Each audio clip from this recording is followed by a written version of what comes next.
We're going to launch a spaceship today here on the Monday Mindset. Giant has increased our budget pretty significantly thanks to the 125 million weekly viewers that we have. So we're going to launch a spaceship today and see what that takes us. Now, so this is a spaceship.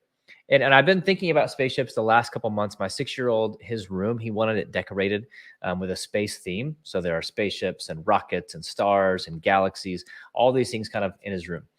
But you look at this spaceship, this is a spaceship at launch. And clearly it's more than just a spaceship, right? There are all sorts of things it's connected to and that are attached to it. Things that are useful, things that are good. But if you've ever watched a spaceship launch or a rocket launch, you see it goes up and then these things start to slowly fall away.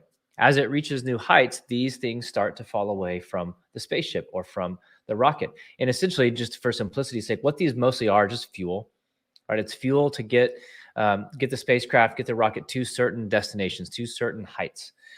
But the further it goes into the sky, the further it goes into the atmosphere, the further it goes into space, these things start to fall away.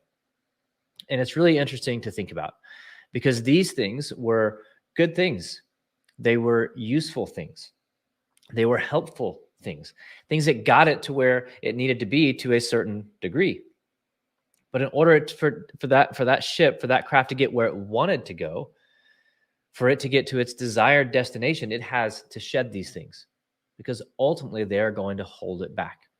It will not reach its desired destination or fulfill its potential or its mission if it doesn't shed some things. So Tracy, you can go ahead and take that off if you want to.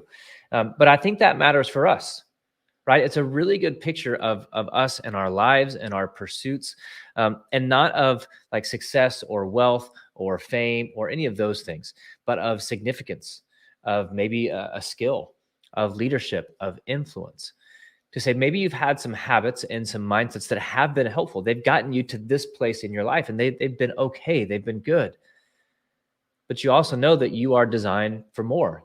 You have this vision, this ambition to be more, to become more, to truly unlock and fulfill your potential, right? You're in a good place now, but you have a different desired destination. And the question we have to ask ourselves is our current mindset and our current habits what we need to go from here to here? Will our current mindset get us to the next level, or is it going to hold us back and keep us where we are? Right? We talk about Mount Everest a lot around the giant world. And so there are some people with a mindset that can get them to Camp 3, but they don't have the mindset that can push them up to the summit. It was a good mindset. It was a useful mindset. It was a helpful mindset until it needed to push to new heights. Then their mindset limited them. It held them back. But there are other people, like they have a mindset that can get them to Camp 3, but also power them through to get up to the summit, to finish the climb, to get to their desired destination, to fulfill their potential. So we have to ask ourselves, what mindsets, what habits, what beliefs do we need to leave behind, even if they were good and helpful for a season? But they're not going to get us to where we want to be and need to be in this next season. Because you have new influence to unlock. You have new potential to activate. And you're going to need a new mindset for that. You're going to need new habits for that. Because we talk often about the negative mindset and the negative habits, and we know that we need to change those.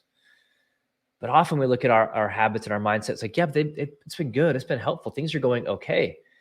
Surely I don't need to leave that behind. I don't need to change that. It's like, well, the reality is that mindset's not going to get you to where you want to be, to where you need to be.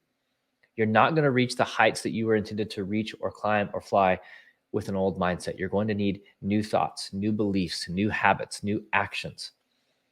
Just like that rocket ship, just like that spaceship, right? It has to shed that fuel that got it to a certain height, but was going to prevent it from getting to its desired destination, was going to prevent it from accomplishing its mission. It had to lose some weight. It had to shed some things that were going to go from healthy to unhealthy. Right? These things were helpful, but they were ultimately going to be unhelpful and prevent it from having its impact. So where are you at right now? The season that you're in, think about your mindset. And then think about the season that you're stepping into, the dreams that you're pursuing, the type of leader that you're trying to become, the influence that you're trying to unlock. Is your mindset where it needs to be? Or is it going to limit you at Camp 3? And you're saying, no, I need to get to the summit. I need to get to the top. Again, I'm not talking about your career ladder or any of those things, but just talking about who you are as a person, your influence, your potential. Is the mindset you have today going to help you get to the next level? Or is it going to ultimately hold you back and force you to settle for average? Is it going to limit your potential? Is it going to keep you where you are? Which will, I know this will be true. It'll ultimately just lead to bitterness and frustration. That doesn't mean you're in a bad place, although you might be. It just means that where you are right now is not where you're designed to end up. Right? There are new levels to unlock, new influence to run after, new purpose to activate. So think of yourself like that rocket ship, like that spaceship. What are the things that you need to shed in order to get to where you need to be, in order to fulfill your mission, to activate your potential? Good things, healthy things, but not the best things for the next season. Tracy, any thoughts? Yeah, I guess my thoughts are it feels like sometimes some of us, I'll just speak for myself, hold on to baggage like it's like a good friend and you don't want to let it go. It's been there so long. It's like, ooh, the thought of shedding something is almost scary, like you're going to be Yeah. exposed or something. What do you think on that? Yeah, I think it's really interesting. And I think relationships could be a part of this, by the way. And we have to be really careful because you don't want to make relationships transactional or to where you're using people. Mhm. It's like, well, this relationship Mhm. isn't getting me where I want to be. It's like, well, relationships are about serving each other. But if it's an unhealthy relationship, if it's actually holding you back, if it's toxic, well, then that is going to prevent you from moving forward. And it does need to be shed. And that is going to be painful. That is going to require difficult conversations. But sometimes it's just having an honest look in the mirror saying, what what baggage am I carrying that's going to prevent me from being who I'm actually created to be? And you're right, it does. Yeah, I think the higher we climb, so to speak, the less vulnerable we want to be, right? The more self-preservation kicks in. And the things that got you to where you were, like a lot of the things of like humility and going for it and taking risks, the higher you climb, the less you do those things, right? Because you have that success and now you're trying to protect that success, Mm. which ultimately we know with self-preservation means you're going to lose it. And so if you can keep some of those things of humility and effort and taking risk, um, those things may need to come back into your life, right? You may have shed those for insecurity and self-preservation, but it is going to require you to be vulnerable and to be open. And I know we've talked a lot about this idea of comfort, and we love the idea of being comfortable. You're not going to get better if you're pursuing comfort, and so if you can lean into that discomfort, lean into that vulnerability, I think what we'll find on the other side actually is freedom. And there's a weight that baggage has on us, right? um, Mhm. and we'll finally realize it's like once you shed that weight, oh, I'm free. I didn't need that. I thought that was a good thing, or I knew it was a bad thing, but I didn't realize just how much it was weighing me down. And you shed that thing, it's like, oh man, I'm so much lighter, which gives you the energy to actually run into that next season. That's really good. I'm actually thinking about even using this. I mean, it's a great analogy, word or picture, but with your teams. I mean, there might be a Uh-huh. time within your organization on your team, if you're a team leader, where you need to kind of reassess with the team and go, what do we need to shed what are some Yep. things we've been doing that we used to do in the past? Maybe it was good then, but maybe it's Yep. not part of our vision going forward. What do we need to shed? It might be a great conversation to have. What do you think? Once a quarter? Absolutely. Yeah, I've been having this conversation a lot lately with teams. It's a conversation I Mhm. actually had on Friday driving down to work with this team. They're the number 2 team in the country in their sport, the best season in school history. And my challenge to them was like, good, but don't get complacent, right? Because you can reach that level of success and get complacent, but there's another level you can get to, not about where you're ranked, but about your actual potential. Because their coach is like, hey, we don't care about rankings.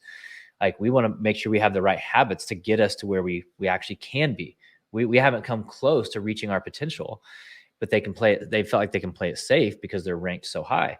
But it's like, hey, you've gotten here, right? Like you were down here, you've built some Mhm. things in place that got you here. Now, what do you need to do to actually break through? Now, this is going to be super cliche, so apologies for everyone Mhm. listening. But are you willing to say no to good to say yes to great? Because Mm. that's really the challenge. Like you've had some success, that's okay. Can you sustain it? Can you multiply it? Can you build on it? Or is it just going to maintain? And maintaining is um, sometimes the goal, but rarely the goal when we're talking about our influence. We're trying to build. And so I think it's a really good conversation to have with your team. Yeah, I think probably once a quarter, revisiting Mhm. the vision. Like, hey, remember where we're going. Okay, what do we need? Like, what are we doing that's been good that we need to actually? And I think Giant has been a great example of this. Without using this analogy, like Giant they've shed things, changed things, thrown things off that were good, that were useful, that got the organization to certain seasons, but we're not going to take it into the future in the way that it needed to be. And that's not always fun or easy, but it's always beneficial. Yeah. Yeah. I don't know if I've shared this on here. You've seen this, Kevin, with our headquarter team, kind of what we do every day. We do a 15-minute stand up with our smaller team, our headquarter team, and our CEO, Bronson Taylor, as we're sharing, what did I do yesterday? Like, we all want to know, we want to be in the know to know what each other is working on and how we're all heading toward the same goal, right? So as we're sharing, hey, here's what I did yesterday as far as accomplishing these things that are heading toward our vision or goal. Here's what I plan on doing today. And then here's roadblocks that we have, or that I have personally, that is keeping me from getting to my goal. And so Bronson is always listening to everything that we're saying. And every once in a while he'll go, oh, Tracy, you don't need to be doing that anymore. That's energy that you're using, that we'd rather you put time, effort, and energy, that we'd rather you put on this project instead. That was the old, we're in with the new. And I love that about our process and about him, that he doesn't want to waste anything. And so he's willing to go, cut that off. Don't do that anymore. Now do this. I love that. It works. That's right. He's one of the best I've seen. He's not married to any idea or like, there's the vision, married to the vision, not the process. Not right. All the little things, like they may change. And it's, hey, if this isn't helping us, then let's get rid of it. It doesn't mean it's bad. Doesn't mean it's negative. It's like, but here's the vision. If it's not moving us in the right direction, then let's get rid of it and work on something else, work on something better. Make sure that we are using our time, energy, and effort on the right things. And he's probably the best that I've seen at being willing to shed good things. Absolutely. Yeah. He kind of has no emotional attachment to any of it, which is it's a great thing.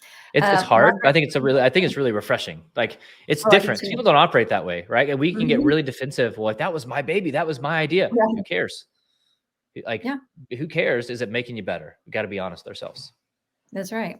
Yeah. And then Margaret here says there's so much to consider when you're in a new season, and what mindsets, habits, and relationships we needed to develop, or I think move from. I think, or I like the analogy of the rocket and the fuselage to get the ship to get to appropriate levels. I agree, Margaret. I thought this is a great picture. Love it, Kevin. Well, I think of who we had the conversation, totally random. This is a very connector moment, but with our kids last night, maybe, or this weekend, about tattoos. And my kids are 6 and 10 and 13, so whatever. And one of them was like, when can I get a tattoo? Like, not that they really, again, they don't know what they want in life, but it's like, when can I get one? I'm like, well, when you're 18. So when I'm 20, sure. Anytime after 18, like 6-year-olds, like they don't just like take the answer. It's like, well, oh, so when I'm, yep, if that's bigger than 18, you're in. And so we were talking about the permanence of them. And that the idea is, like, you have to really, like, why Megan and I don't have tattoos, and I'm not anti-tattoo, but the permanence of it. I mean, you guys know, if you know the Giant language, as a connector, I'm passionate about something for a week, and then it's something different and something different and something different. And so we're trying to tell our boys, like, who you are at 20 or 21 is very different than who you are at 30, hopefully, and 35 and 40, and the way you operate and the things that you're passionate about. And so the same thing with this idea of mindset. Like, the mindset that I had at 20 was not going to get me to 40. I had to, without knowing it, I was having to learn new things and new ways of operating as I got older. Because if I were still operating as though I were 20 mentally, like, I'd be holding myself back. I wouldn't have influence, wouldn't have opportunity. I wouldn't have the things that I have had I not shed old mindsets, old beliefs, old habits, again, that weren't always bad. They were helpful at times during seasons, but I had to shed them to step into the new. That's perfect. I love it. Love it. Yeah, great word as always. Thanks for all of you for tuning in with us today. We had some tech issues with the Giant platform, and I noticed some people scooted over here on some of the other platforms, so Facebook Live and LinkedIn Live. So we always appreciate you joining us. Kevin, it's always inspiring and really kicks off our Mondays well, so thank you for that. And we'll see all of you all next Monday.